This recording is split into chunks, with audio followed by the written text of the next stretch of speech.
Olá! Iremos hoje fazer uma videoaula da anatomia da articulação temporomandibular. Eu sou a professora Marcele Alvarez Rossi, sou professora da UFBA, do curso de Odontologia, sou cirurgiã dentista, mestre e doutora em Ciências Morfológicas pela Unifesp e especialista em implantodontia pela UFBA. O objetivo dessa aula é fazer uma descrição anatômica da ATM, bem detalhada, e também relacionar com a dinâmica mandibular. Bom, para introduzir esse conteúdo, lembremos que no nosso corpo existem três grupos de articulações, três tipos principais de articulações, que são as articulações fibrosas, aquelas em que os ossos se unem por meio de tecido fibroso, as articulações cartilagíneas, que são aquelas em que os ossos se unem por meio de cartilagens, e as sinoviais são aquelas que possuem líquido sinovial entre os ossos, que é o caso da articulação temporomandibular. Como a definição já demonstra a presença de líquido, já indica que essas superfícies vão ter uma maior mobilidade. Então, assim, dentro desses três grandes grupos de articulações, a ATM se enquadra no grupo das articulações sinoviais. Essa é a classificação anatômica geral. Em livros de anatomia geral, a gente também subclassifica a ATM em uma articulação sinovial condilar. Porém, quando a gente faz uma descrição mais detalhada do ponto de vista funcional, a gente classifica a ATM como uma articulação sinovial bicondilar. Por quê? Porque a articulação sinovial condilar é quando uma superfície ela tem uma forma de elipse convexa e a outra tem uma superfície côncava. Na ATM, além da cabeça da mandíbula, que é essa superfície elíptica convexa, se relacionar com a fossa mandibular côncava, ela também tem uma relação muito importante com o tubérculo articular, que também é uma superfície elíptica e convexa. Portanto, a gente tem uma relação de uma superfície convexa elíptica com outra superfície convexa elíptica. Portanto, a gente passa a classificar a ATM como uma articulação bicondilar, côndilo com côndilo. Isso a gente só encontra em descrições anatômicas para o estudo específico de ATM, geralmente em livros voltados para odontologia. Outra classificação também, outra definição de ATM é que ela é uma articulação bilateral. Esse bilateral não quer dizer só que ela está nos dois lados, porque todas as articulações do corpo a gente tem nos dois lados. Mas o que a gente quer dizer é que são duas articulações, que fazem parte de um mesmo osso, ou seja, uma só mandíbula, ela tem duas articulações com os dois temporais. Isso torna a ATM mais complexa.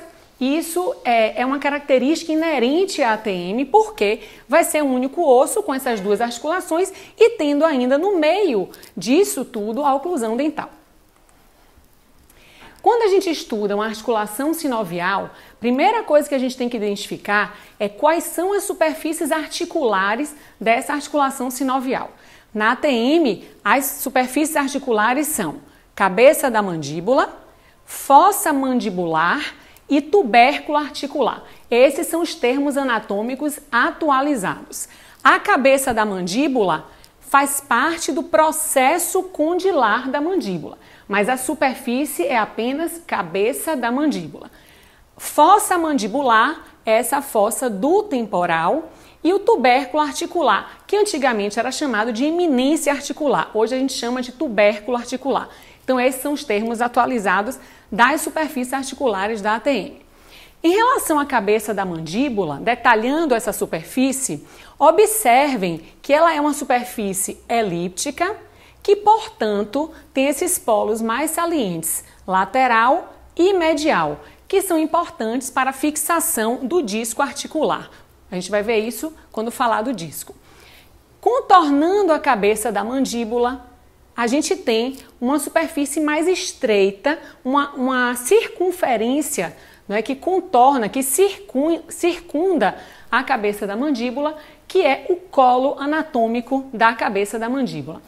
O termo colo é sinônimo de pescoço. Então, sempre que a gente tem uma área mais abaulada, esférica ou elíptica, depois a gente tem um estreitamento, que é o colo.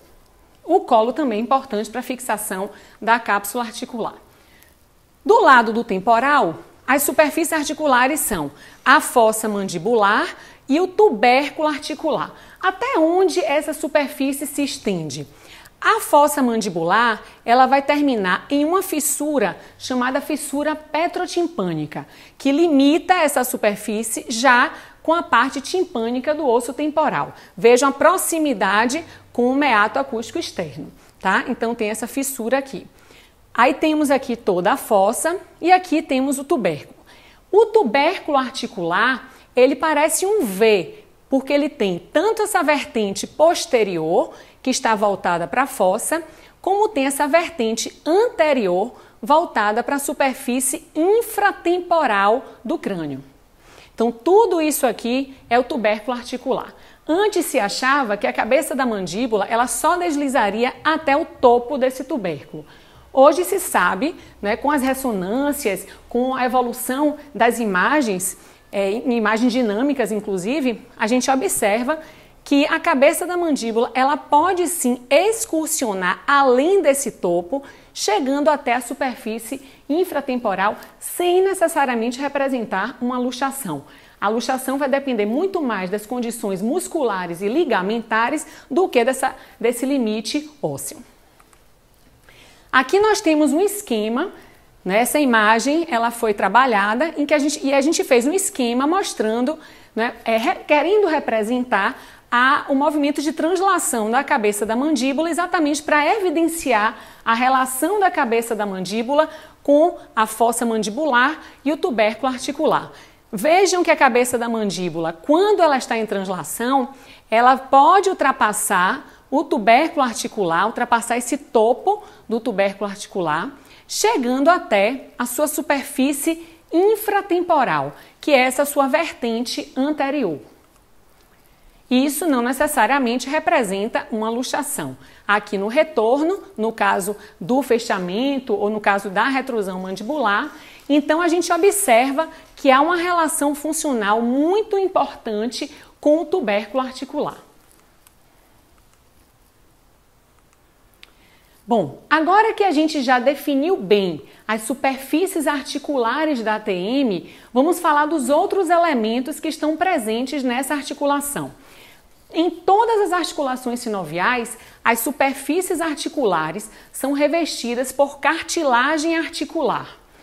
Em quase todas as articulações sinoviais, essa cartilagem é do tipo hialina. Na ATM, essa cartilagem é diferente, ela é uma fibrocartilagem, portanto, ela é mais resistente e tem um pouco de potencial regenerativo, que na cartilagem hialina a gente não encontra, certo? Então, essa é uma característica tecidual da cartilagem articular da ATM, é uma característica inerente a essa articulação. Em relação à espessura, também na ATM a gente tem uma diferença em relação à maioria das articulações sinoviais do corpo, porque nela a cartilagem articular não tem espessura uniforme. Observem que na fossa mandibular ela tem uma espessura menor e ela vai aumentando essa espessura de tal maneira que a maior espessura vai ser na parte inferior e posterior do tubérculo articular. Então aqui, ó, a parte inferior e posterior do tubérculo articular. Na cabeça da mandíbula, ela é menos espessa nas extremidades e mais espessa na vertente anterior da cabeça da mandíbula, que é exatamente onde ela vai ter o maior contato com o tubérculo articular. Então a gente conclui, inclusive, que isso ocorre por causa desse maior contato, dessa maior relação funcional da cabeça da mandíbula com o tubérculo articular. A cartilagem articular, ela é nutrida pelo líquido sinovial, tá? Então a nutrição desse tecido é feita pelo líquido que vai estar dentro da articulação, banhando as superfícies e nutrindo essa cartilagem. Bom, como existe o líquido aí banhando essas superfícies, Evidentemente que em toda articulação sinovial a gente vai ter que ter um revestimento externo, um envolvimento por uma espécie de uma bolsa chamada cápsula articular. Então aqui nessa imagem a gente não consegue visualizar as superfícies articulares porque toda a articulação está envolvida por essa bolsa que é a cápsula. Pela imagem, a gente já consegue perceber que a cápsula ela é formada de um tecido conjuntivo fibroso e os limites dessa cápsula, ou seja, essa cápsula se prende em limites que vão um pouco além das superfícies articulares para poder envolver tudo. Aqui a gente vê que a cápsula se prende na base do arco zigomático e inferiormente no colo da cabeça da mandíbula, no colo mandibular. Exatamente para conseguir contemplar todas as superfícies e dessa forma a cápsula, ela além de manter as superfícies unidas, ela não permite o extravasamento do líquido sinovial. A cápsula, ela tem duas camadas. Essa camada que a gente vê externamente é chamada membrana fibrosa. Evidentemente, como o nome já diz, é uma camada mais resistente e mais fibrosa. Aqui nessa imagem, a gente tem um corte frontal da ATM, onde a gente observa a camada externa voltada para fora e aqui a camada interna, que vai ser voltada para dentro da articulação e que é chamada de membrana sinovial. Nessa outra imagem, a gente tem, aqui já é uma imagem de ressonância, onde a gente observa aqui a camada externa, a membrana fibrosa da cápsula e aqui a membrana sinovial, que é voltada para dentro da articulação. Essa membrana sinovial, ela é mais fina, delicada e possui células que são capazes de produzir o líquido sinovial. Então a membrana sinovial, ela é formada de tecido conjuntivo frouxo, mas ela tem essas células capazes de produzir a partir do sangue o líquido sinovial. Por isso é que toda a cápsula articular ela é bastante irrigada, porque ela precisa do sangue para produzir o líquido sinovial. Esse líquido vai ser importante, como nós já vimos, para a nutrição da cartilagem articular e também para a lubrificação das superfícies, permitindo um maior deslizamento entre elas com o mínimo de atrito. Então, somando ao fato de que as superfícies articulares elas são mais lisas porque são revestidas de cartilagem, temos também um líquido banhando, um líquido viscoso banhando para que esse deslizamento ocorra com o mínimo de atrito. Bom, então esses são os elementos principais. Temos as superfícies articulares revestidas pela cartilagem, temos a cápsula que envolve e o líquido sinovial. A ATM, ela tem um elemento, um acessório, um elemento que poucas articulações sinoviais possuem, que é o disco articular. O disco articular, ele é uma estrutura formada de fibrocartilagem e que tem duas funções importantes. Melhorar a adaptação entre as superfícies articulares. Porque vejam, quando a cabeça da mandíbula ela faz a translação, ela vai se esbarrar com o tubérculo. O disco, ele melhora essa adaptação, fazendo com que haja uma maior suavidade, uma congruência, uma melhor adaptação entre as superfícies durante esse movimento. Então, ele vai acontecer de uma maneira mais adequada, e mais suave. Também o disco ele é importante para receber o impacto, para amortecer o impacto da articulação. Então, quando há o fechamento, movimentos mais fortes, esse disco ele é capaz de receber e amortecer esses impactos. Observem que o disco articular, aqui a gente está vendo numa secção sagital, vejam que nessa visão lateral, o disco ele não tem espessura uniforme. Ele é menos espesso no centro, ou seja, ele é mais fininho no centro e ele é mais espesso nas extremidades, principalmente na extremidade posterior. Então, ele vai ficar exatamente ali ocupando os espaços para que a adaptação da cabeça da mandíbula com a fossa e o tubérculo se dê da melhor maneira possível. Aqui a gente tem uma outra visão do disco, que já é numa visão anterior em um corte frontal.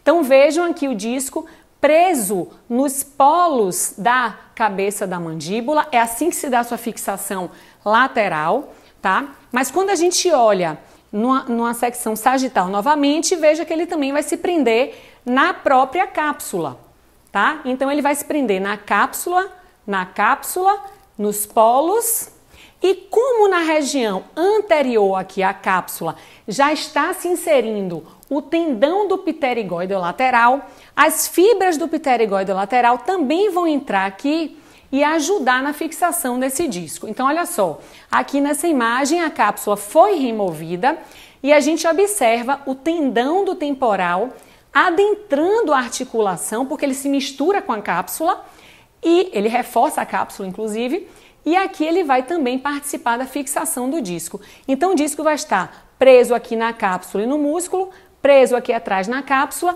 e nas laterais, como mostra essa imagem, preso nos polos.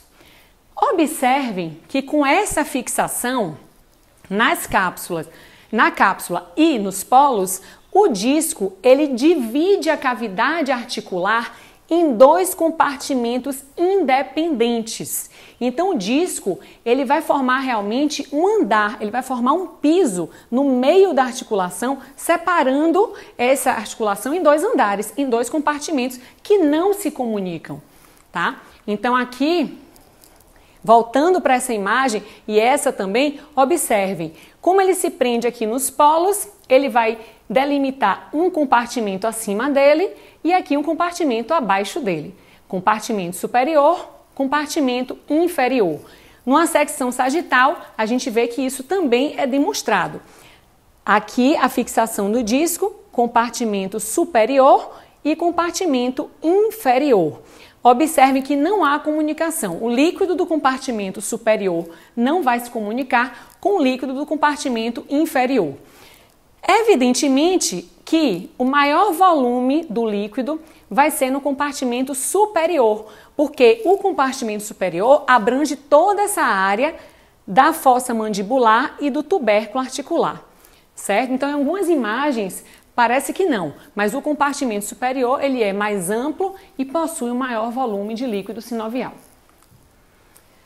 Aqui a gente tem uma imagem de uma peça anatômica em cadáver, onde a gente observa aqui a cabeça da mandíbula, até desgastada inclusive. Aqui a gente tem o disco